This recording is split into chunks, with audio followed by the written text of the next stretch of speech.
Yes, of Yaga, Saint Jebu Konamio, what had she did. No? Eraga to it. Right now, the same be to send low dog or lower ball. Saint Jebu Konamio, Namadi, Salawama Baros, Tila Widodi, Kuchen the out in Saint Jean Lopa, and Namadi, no? Kuchen the Laos. I mean, Kuchen the Laos, Lurima Baros, who could say that Panadi Badash, don't want Shaunala. Adina Dana, Kamedu Mesa Sara, Mutawara, Tura Media Sare. Tico Gentiane Padela, lower chips in Mushia.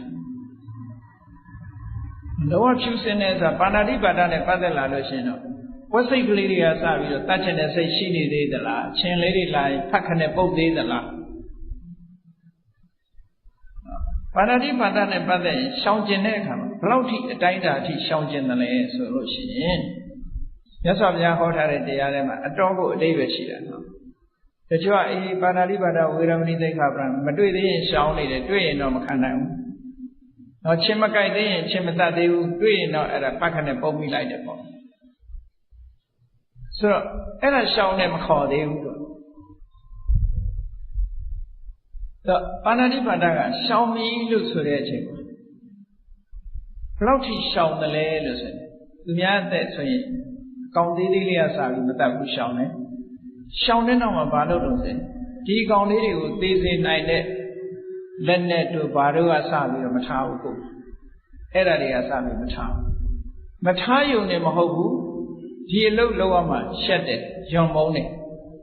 Alutato Ariboma Mita Tare, Tanajana Mudi, Eddie Chama Piezo.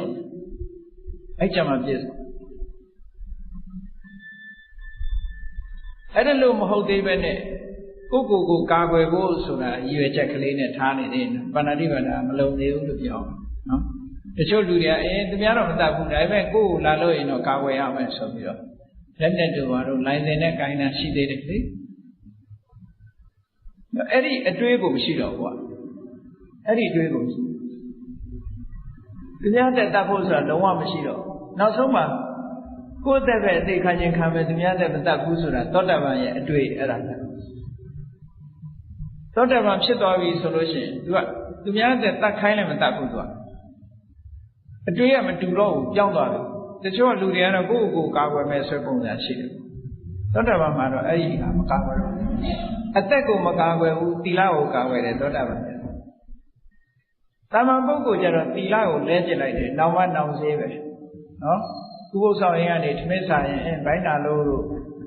as I all upset my jawlo, so the who's are like that. Tilane, Bone, lay like her. Tilao Uzama Bebu, Kanago, you Uzabe. How do you know? Tilao Uzabe, Yame, Asa, Kanago, Uzabe like them. Uzabe, I am a two. Eralo, go then at Tila, Uzabe, attack Uzabe like that, Tila Uzama Bebu. Tila now must how they may. A Yendala over Jadana, a Yenchila over say. Ever solution, Tilane, Damutara, Yamadu, said David Yabula. No, Tilare, attack with Damutara, said David Yab. Don't have a Bogojara, attack with Damutaru, and that's what the name they mave, Latila, Damutara. Tau to Rogoni, a tree to Rogoni, a singing the Bora, so you are to Rogoni, so to Rogoni, a tree. Parase Atane Osa Jinaku Somo Jona Lucy, Osa of Sonai, Atago Romade. The car Atene, Luye Kanago, say by Somo Jona Lucy, Atago Madezine, Luye Kanago, Umachi, Labia and Jevesi, Lemonade, or that song. Now the Gua Atene, Taya, Nakushan Lavis, and that they was a Taya of a song. Only Tama Moguria, Alomo, a Tebe Tamotama, Jana, the Kuwa Tamotana. Tambotara, Madu, said David, Yoga. No? Tila without this already. Tila, Tambotara Lavi, Tadamia chicken dana. Loka Mashiri, Tambori Aloma, Tila, Titan Tabi, so that Dodava, Twipshala. Eddie, same beauty, Yala, Tila with the Rima, Toti Yala. ဒီစင်ကြယ်မှုကြောင့်အကုသိုလ်မဖြစ်တော့ဘူးဒါဖြင့်သီလဝိတ္တုဆိုတာဘာအတွက်တုံးလို့မေးလို့ရှိရင်သီလစင်ကြယ်သည့်အတွက်ကြောင့်တမာတိရဖို့မခက်တော့ဘူးအဲ့ပေါ့ဘာဖြစ်လို့တမာတိရဖို့မခက်တယ်လဲလို့ဆိုလို့ရှိရင်ကိုချင်းတရားကောင်းနေတဲ့ပုဂ္ဂိုလ်တယောက်ရဲ့စိတ်နှလုံးဟာအမြဲတမ်းအေးချမ်းပူပန်စရာသူ့လက်ကြည့်ဘယ်တော့မှမရှိကိုချင်းတရားမကောင်းဘူးစိတ်တစိတ်မဟုတ်တာလုပ်တယ်တို့ဘာလို့ရှိနေလို့ရှိရင်သူများမသိရင်လည်းကိုယ့်ကိုယ်သိတယ်လောကလူတွေကသူများမသိအောင်ဖုံးကွယ်လို့ရတယ်ကိုယ်မသိအောင်ဖုံးကွယ်လို့မရဘူးနော်ကိုယ်မသိအောင်ဖုံးကွယ်လို့မရသူများတော့မသိအောင်လုပ်လို့ရတာပဲကိုယ်မသိအောင်လုပ်လို့မရတဲ့အတွက်ကြောင့်ကိုယ်သိနေသည့်အတွက်ကြောင့်တရားဓမ္မကျင့်ပြီဆိုတဲ့အခါကိုယ်မကောင်းတာကိုယ်သိသည့်အတွက်ကြောင့်စိတ်ရဲ့ပူဆာမှုတွေကအဲ့ချိန်မှာပေါ်လာဘာနဲ့တူလို့ဆိုရင်အရိပ်ကြီးတွေထိုးလာတယ်လို့ပဲနော်အရိပ်မဲကြီးတွေအတိတ်ကမဟုတ်တဲ့ပုံရိပ်တွေကိုစိတ်ထဲနှလုံးထဲမှာဝင်ရောက်ပြီးတော့နှောက်ယှက်တယ်တရားထုတ်ပြီဆိုရင်အဲ့ဒါတွေကဝင်ထိုးလာသီလစင်ကြယ်ပြီဆိုရင်အဲ့ဒါမျိုးတွေမလာတော့ဒါကြောင့်မို့လို့သီလံအဝိပတိတာရယကိုချင်းတရားသည်စိတ်နှလုံးကြည်သာဖို့အတွက်ဖြစ်တယ်စိတ်နှလုံးကြည်နူးနေလို့ရှိရင်ဘာဖြစ်လဲပါမောဇဝမ်းမြောက်မှုဖြစ်တယ်ဝမ်းမြောက်မှုဖြစ်ရင်ဘာဖြစ်လဲပီတိနှစ်သိမ့်မှုဖြစ်တယ်ပီတိဖြစ်ရင်ဘာဖြစ်လဲပတ္တတိကိုယ်ရောစိတ်ပါငြိမ်းချမ်းတယ်ငြိမ်းချမ်းရင်ဘာဖြစ်လဲဒုက္ခ comfortable ဖြစ်တယ်ချမ်းသာတယ်ချမ်းသာရင်ဘာဖြစ်လဲတမာတိစိတ်တည်ငြိမ်တယ်စိတ်တည်ငြိမ်ရင်ဘာရတော့ယထာဘူတဉာဏတသနာစိတ်ငြိမ်သည့်အတွက်ကြောင့်ဘယ်အာယုပဲဥလဲလိုက်အမှန်ကိုသိသွားတယ်ဒါကရှောင်လွဲလို့မရတဲ့ဖြစ်စဉ်ကြီးတစ်ခုပဲအဲ့တော့သီလမပြည့်စုံဘူးဆိုရင်ခုနကစိတ်မငြိမ်ဘူးစိတ်မငြိမ်သည့်အတွက်ကြောင့်ဝမ်းသာတာမဖြစ်ဘူးဝမ်းသာတာမဖြစ်ရင်ပီတိမဖြစ်ဘူးပီတိမဖြစ်ရင်ပတ္တတိဆိုတဲ့ငြိမ်းချမ်းမှုမဖြစ်ဘူးငြိမ်းချမ်းမှုမဖြစ်ရင်ဒုက္ခဆိုတာမလာဘူးဒုက္ခမလာရင်တမာတိမလာဘူးမလာရင်ယထာဘူတဉာဏတသနာမလာဘူးတစ်ခုလာမှတစ်ခုလာပေါ့ဒါကြောင့်မို့လို့နံပါတ်1စင်ကြယ်ရမှာကိုချင်းတရားသီလဝိတ္တုသီလစင်ကြယ်ပြီးရင်စိတ်တဝိတ္တုစိတ်စင်ကြယ်တယ်ဆိုတာတမာတိတွေရတာကိုပြောတယ်တမာတိတရားကိုပြောတယ်အဲ့ဒီနှစ်ခုရလာပြီဆိုတဲ့အချိန်မှာဘာစင်ကြယ်ဖို့လိုတော့ဆိုဒိဋ္ဌိဝိတ္တု view တွေစင်ကြယ်ဖို့လိုတယ်အတွေးအမြင်တွေမှားနေအဟံတာကြီးဖြစ်နေတယ်ဒါမို့အတွေးအမြင်မှန်ရမယ်ဝိပဿနာကျင့်စဉ်ကိုကျင့်တော့မယ်ဆိုလို့ရှိရင်ဒိဋ္ဌိဝိတ္တုဟာအမှန်တမ်းအရေးကြီးတယ်ဒိဋ္ဌိဝိတ္တုဆိုတာဘာတော့ဆိုယောက်ျားမိန်းမသူငါဆိုတဲ့ဟာတွေမရှိဘူးယုံနဲ့နာနှစ်မျိုးတည်းပဲရှိတယ်တတ္တဝါလို့ခေါ်เสียဆိုတာမရှိဘူးတတ္တဝါဆိုတာဒါကိုဆွဲပြုပြီးခေါ်တာတကယ်စစ်ကြည့်လိုက်ရင်တတ္တဝါဆိုတာမရှိဘူးယုံနဲ့နာနှစ်မျိုးပဲရှိတဲ့အတွက်ဒီအမြင်မျိုးတွေမြင်လာအောင်လေ့ကျင့်ပေးရမယ်တတ္တပညာလို့ခေါ်တယ်တတ္တဝါဆိုတဲ့အထင်အမြင်အယူဆကြီးတခုပျောက်သွားအောင်လုပ်ရမယ်အဲ့ဒီပျောက်သွားရင်ဒိဋ္ဌိဝိတ္တုဖြစ်တယ်လို့ပြောတယ်နော်ဒိဋ္ဌိဝိတ္တုဖြစ်လာဒိဋ္ဌိဝိတ္တုဖြစ်ဖို့ကဘာတော့ဆို analytical knowledge of mind and matter ရုပ်နဲ့နာမ်နဲ့သဘာဝတရားတွေကိုသိရဒါလွဲလို့ဘာမှမရှိဘူးဒီနှစ်ခုပေါင်းစပ်ထားတဲ့အတွက်ကြောင့်လူရဲ့နတ်ရဲ့ယောက်ျားရဲ့မိန်းမရဲ့ဒီလိုခေါ်နေတာဒီတရံကြီးတစ်ခုလုံးပျောက်သွားအောင်ဆင်ញင်နိုင်ဖို့အသိဉာဏ်ရအောင်လေ့ကျင့်ရမယ်တဲ့ဒါကနာမရူပပရိစ္ဆေဒဉာဏ်နာမရူပပရိစ္ဆေဒဉာဏ်ရရင်ဒိဋ္ဌိဝိတ္တုစင်ကြယ်သွားပြီအဲ့ဒီစင်ကြယ်မှုပြီးတဲ့အခါဘာလုပ်ရမလို့ကင်္ခာဝိတရဏဝိတ္တုကင်္ခာဆိုတာယုံမှမှုဝိတရဏကြော်လွှား overcoming doubt တန်တရားဆိုတာအဟံတာကြီးတစ်ခုဖြစ်တယ်အကြောင်းတရားအမှန်ကိုမသိရင်တန်တရားရှိနေဦးမှာပဲအဲ့ဒီတန်တရားဆိုတဲ့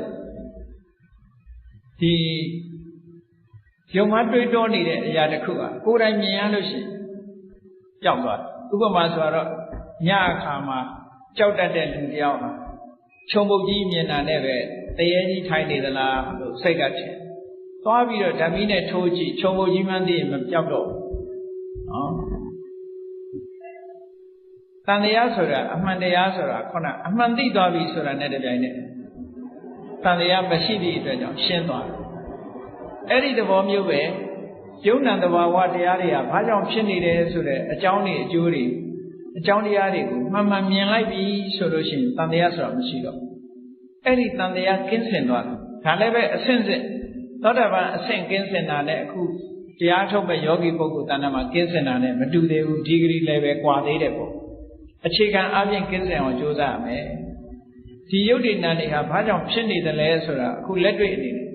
ဥပမာပဲမျက်စိနဲ့အခုအကြမ်းမြင်လေးစဉ်းစားကြည့်ဖို့ပြောရမယ်ဆိုရင်မျက်စိရှိတယ်မြင်စရာအာယုံရှိတယ်မျက်စိနဲ့မြင်စရာအာယုံဆုံလိုက်တဲ့အခါမှာမြင်သိတယ်ဆိုတဲ့စိတ်ကလေးပေါ်လာဒါပေမဲ့မြင်သိတယ်ဆိုတဲ့စိတ်ကလေးရဲ့အကြောင်းတရားကဘာလို့ဆိုမျက်စိနဲ့အာယုံဆုံစည်းမှုပါဒါအကြောင်းတရားပဲအဲ့ဒါဒီတရားအကြောင်းတရားရဲ့နောက်ွယ်ဘယ်သူရှိသေးတယ်ဘယ်သူမှမရှိဒါအကြောင်းပဲဆိုတော့ဘောပေါက်သွားအဲ့တော့သာဝရဘုရားကဖန်ဆင်းလို့ဖြစ်တာတော့အကြောင်းပဲဖြစ်တာဆိုတာတွေလက်မခံတော့ဘူး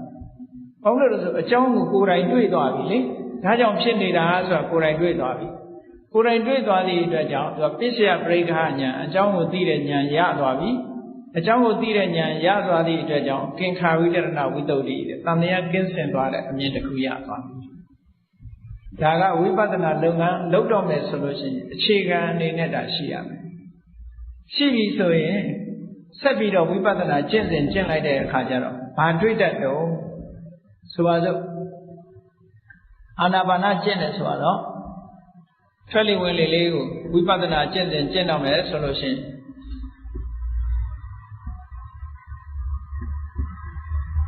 ရှုလိုက်တဲ့အခါမှာပေါ်လာတဲ့လေကလေးရဲ့ထိုလေလေးထိသွားတဲ့နေရာရဲ့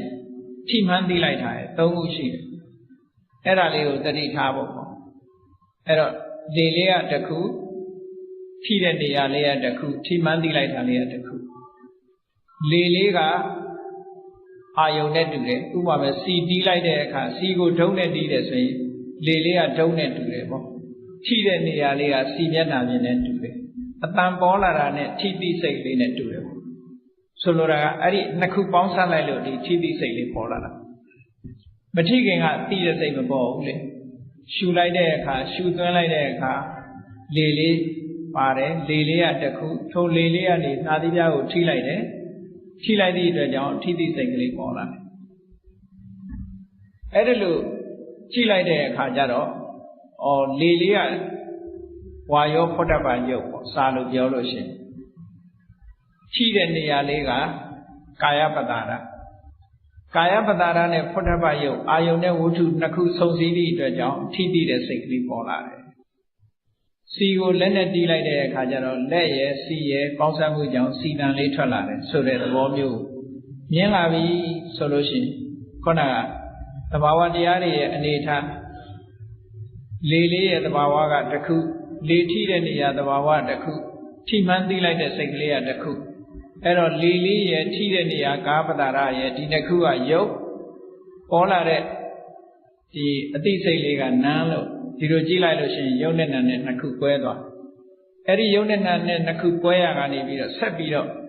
contemplate လုပ်ပြီးတော့ရှုမှတ်နေပဲဆိုလို့ရှိရင်ဘာတွေတိုးတက်ပြီးသိလာလို့ထိပြီးတော့သိတဲ့စိတ်ကလေးဟာမထိခင်ကမသိသေးဘူး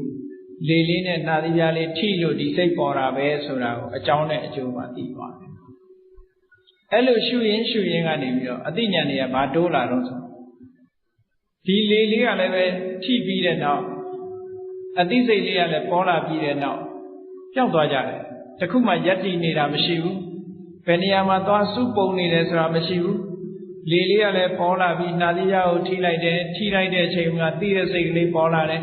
သိတဲ့စိတ်ကလေးကလည်းပျောက်သွားတယ်လေလေးကလည်းပျောက်သွားတယ်ထိတဲ့နေရာလေးကလည်းပျောက်သွားတယ်ဟောအားလုံးဟာပျောက်သွားတယ်ဆိုတဲ့သဘောလေးတွေကိုဆင်ញင်သုံးသပ်နေတာကိုသမထဉာဏ်လို့ခေါ်တယ်အဲ့ဒီကနေပြီးတော့တစ်ခုနဲ့တစ်ခုဖြစ်ပြီးပေါ်လာပြီးတော့ပျောက်သွားတယ်ဆိုတဲ့အမြင်လေးမြင်လာလို့ရှိရင်ဥရိယပယဉာဏ်လို့ခေါ်တယ်အဲ့ဒီဉာဏ်စပြီးတော့ပေါ်လာပြီးစိတ်ကလေးငြိမ့်နေပြီဆိုတဲ့အချိန်လေးမှာဘာဖြစ်တတ်တော့ဆိုရင်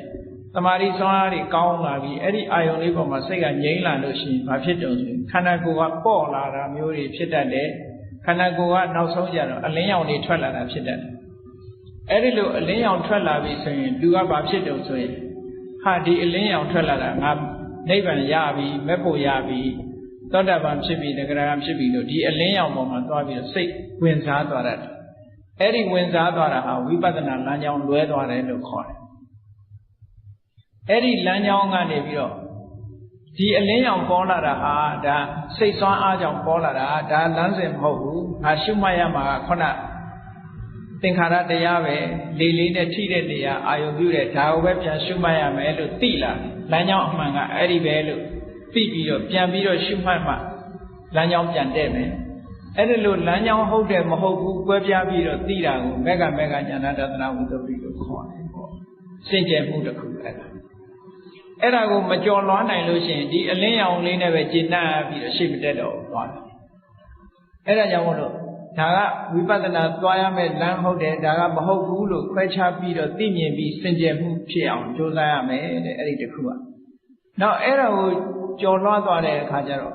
ဝိပဿနာဉာဏ်အစဉ်စဉ်တက်တဲ့အခါဘာတွေဖြစ်လာတော့ဆိုဝိပဿနာလမ်းကြောင်းပေါ်ကိုရောက်သွားပြီးတော့စင်ကြယ်မှုကြတော့ပฏิပဒါဉာဏတသနာဝိသုဒ္ဓိလို့ခေါ်တယ်အဲ့ဒီဝိပဿနာလမ်းကြောင်းပေါ်ရောက်သွားတဲ့အခါသူ့ရဲ့စိတ်မှာအမြင်ကလေးတွေကတစ်ခုပြီးတစ်ခုခြားနားလာတယ်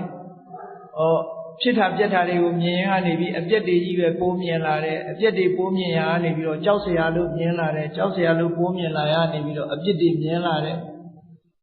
အပြက်တွေမြင်လာပြီးတဲ့နောက်မှာလွတ်ချင်လာတယ်လွတ်ချင်လာသည့်အတွက်ကြောင့်လွတ်ရလန်းစာရှာတယ်လွတ်ရလန်းစာရှာပြီးနောက်ဆုံးသင်္ခါရသဘောတရားတွေဟာဒီတိုင်းပဲလို့သင်္ခါရတရားတွေပေါ်မှာ excitement မဖြစ်ဘဲနဲ့စိတ်ကလေးကငြိမ်သွားတယ်ဆိုတဲ့အဆင့်လေးကိုအဆင့်တင်သွားတာဟာစာလို့ပြောရင်တော့သင်္ခါရုပ္ပခဉာဏ်အဆင့်ရောက်သွားတယ်အဲ့ဒီရောက်သွားပြီဆိုလို့ရှိရင်ပฏิပဒါဉာဏတသနာဝိသုဒ္ဓိလို့ခေါ်တယ်အကျင့်နဲ့ပတ်သက်ပြီးတော့လမ်းကြောင်းပေါ်မှာမှန်ပြီးတော့စင်ကြယ်နေပြီလို့ပြောတယ်အဲ့ဒီကနေပြီးတော့မှသင်္ခါရုပ္ပခဉာဏ်ရင့်တန်လာတဲ့အခါကျလို့ရှိရင်သင်္ခါရအာယုန်တွေရှုမှတ်လာရနေဖြစ်ပြီးပြတ်နေတဲ့သင်္ခါရသဘောတရားတွေတွေးရနေနောက်ဆုံးမှဖြစ်ပြမှုတွေဆုံးသွားတယ်သင်္ခါရအာယုန်တွေဆုံးပြီးတော့သင်္ခါရမရှိတဲ့နိဗ္ဗာန်အာယုန်ကိုရောက်သွားပြီဆိုရင်ညာဏတသနာဝိသုဒ္ဓိလို့ခေါ်တယ်အဲ့ဒီအဆင့်ရောက်ပြီဆိုတဲ့အခါကျတော့ခုနပြောတဲ့စိတ်ဖိစီးမှုတွေသက်သာလာနော်သောတာပန်ဖြစ်သွားပြီစင်ကြယ်မှုတတ်သရုပ်ပင်စမသတ္ထတတ္တမစင်ကြယ်မှုကိုရပြီလို့ဆိုလိုက်တာနဲ့သောတာပန်အဆင့်ရောက်သွားရင်ခုနကမှားယွင်းတဲ့အယူအဆနဲ့တန်တရားဆိုတာမရှိတော့ဘူးအမြင်မှန်သွားပြီတန်တရားကင်းသွားပြီအဲ့ဒီကနေတစ်ဆင့်တက်လိုက်တဲ့အခါကျတော့လောဘဒေါသတွေနည်းပါးသွားပြီနောက်တစ်ဆင့်တက်လိုက်တဲ့အခါကျတော့ကာမဂုဏ်အာယုန်နဲ့ပတ်သက်တဲ့တဏှာရာဂတွေဒေါသတွေလုံးဝပျောက်သွားတယ်အဲ့ဒီကနေတစ်ဆင့်တက်လိုက်တဲ့အခါကျတော့ mental impurity ဆိုတာတွေမှန်သမျှအားလုံးဖယ်ရှားပြလိုက်ပြီးလုံးဝစင်ကြယ်တဲ့အဆင့်ကိုရောက်သွားတယ်ဒါကိုဘုရားရဲ့တရားတော်မှာယဟန္တာလို့ပြောတာနော်အဲ့ဒီစင်ကြယ်မှုတွေကိုအစဉ်စဉ်လေ့ကျင့်သွားခြင်းဖြင့်ဒီစိတ်ဖိစီးမှုကိုလျှော့ချနိုင်တယ်ဆိုတဲ့ဘုရားမြတ်စွာရဲ့တရားတကယ်တော့လည်းဝိပဿနာကျင့်စဉ်မှာပဲတဲ့နော်ဝိပဿနာကျင့်စဉ်တိုင်းကျင့်မယ်ဆိုလို့ရှိရင်စင်ကြယ်မှုအစဉ်စဉ်ဖြင့်ဒီစိတ်ဖိစီးမှုကိုလျှော့ချတဲ့ဤစနစ်ဟာဘုရားရဲ့တရားတော်မှာရှိသည့်အတွက်ကြောင့်တို့တွေဒီလမ်းကြောင်းကြီးကိုသိထားတဲ့အခါမှာဒီလမ်းကြောင်းကြီးကိုနှုတ်ဖို့မမေ့ကြဘူးနဲ့တတိထားပြီးတော့ဒီစီးပွားရေးလုပ်နေဒီဟာတွေတို့မလုပ်နိုင်ဘူးလို့ဒီလိုမအောင်မေ့နဲ့ဘုရားမြတ်စွာလက်ထက်တော်ခါကာလတုန်းကတရားနာရင်အိမ်မှာနေထိုင်ရင်းကနေပြီးတော့သောတာပန်ဖြစ်တဲ့ပုဂ္ဂိုလ်တွေဒဂရဂံဖြစ်တဲ့ပုဂ္ဂိုလ်တွေနာဂံဖြစ်တဲ့ပုဂ္ဂိုလ်တွေအများကြီးရှိတယ်ပေါ့နော်အဲ့ဒါတွေကိုအားကြပြီးတော့တို့တွေလည်းတရားထုတရားမြတ်တွေကိုလေ့ကျင့်မယ်ဆိုရင်လေ့ကျင့်တော့တို့အတိုင်းအတာနဲ့ရမှာပဲလို့စိတ်ထဲမှာယုံကြည်စိတ်နဲ့စိတ်ဝင်စားမှုဒီနှစ်ခုပေါင်းစပ်ပြီးတော့ကိုယ့်ရဲ့စင်ကြယ်မှုတွေကိုလေ့ကျင့်ရယူခြင်းဖြင့်စိတ်ရဲ့ဖိစီးမှုတန်တွေကနေအာလုံးလွတ်မြောက်ပြီးနိဗ္ဗာန်ချမ်းသာကိုကိုယ်စီကိုယ်ကမျက်မှောက်ပြုနိုင်ကြပါစေ။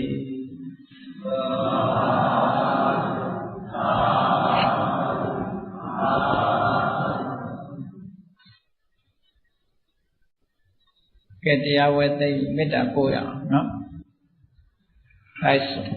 တတ္တဝါများစွာဘေးရန်ကွာချမ်းသာကြပါစေတတ္တဝါများစွာဘေးရန်ကွာချမ်းသာကြပါစေမေတ္တာရေချမ်းသွန်ကား ဖြံငြိမ်းချမ်းကြပါစေမေတ္တာရေချမ်းသွန်ကားဖြံငြိမ်းချမ်းကြပါစေသက်ရှိချမ်းပါစိတ်ချမ်းသာတို့ရဆန္ဒပြည့်ပါစေသက်ရှိချမ်းပါစိတ်ချမ်းသာတို့ရဆန္ဒပြည့်ပါစေကမ္မောတရံပိဝိတဝါနဝိသာသဗ္ဗေသမုဟတာအဇရမရာတိတိဘာဝံနိဗ္ဗာနံယန္တုတာရောဓမ္မောတရံလောဘဒေါသမောဟစိတ်တောကင်းပြောက်ကြည်အေတရားစေကိုပိဝိတဝါဝန္တာရှင်ပြတောက်ကြရနာကြရကုန်သောကြောင့်ဝိသာသဗ္ဗေပူဇာညစ်နောက်ကိလေသာအစေတောဟုသမျှတို့သည်သမုဟတာပိဉ္စပဲတွင်ရေမတင်တဲ့ကဲ့သို့ကင်းစင်လွင်ပြောက်ပေမရောက်အောင်ပယ်ဖြောင်းအပ်ကုန်သည်ဟောတုစင်စစ်မသွေဖြစ်ကြပါစေကုန်သတည်းအစရမရံအိုခြင်းလေကွာနာခြင်းလေကင်းသေးခြင်းလေရှင်းထသောတိတိဘဝကိလေသာကိုပုခသိကင်းခြင်းရာစိတ်ဖြစ်ပေထသောနိဗ္ဗာန်နိဗ္ဗာန်ဟုခေါ်အေးမြတော်သို့သာရောတရားချစ်ခင်စိတ်ကောင်းဝိညာသူတော်စင်များတို့သည်ယန္တုပါရမီအဆင့်ဆင့်မြင့်တယ်မြင်၍မလင့်ပုံသေးဆက်ရောက်တော်မူကြပါစေကုန်တည်း